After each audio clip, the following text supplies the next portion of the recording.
होई कहिया चाहे तोहरा के कैसन दुलहिया सुनो तारा ना। हाँ हाँ सुना तानी।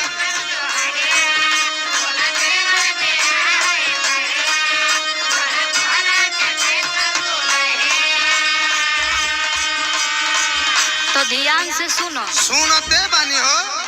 बोला देवर बिया होई कहिया चाहे तोहरा के कैसन दुलहिया। अच्छा माने हमार पसंद जानल चाहता रू। हाँ ये देवर तो सुनो। बोला मुट्ठी भर के पता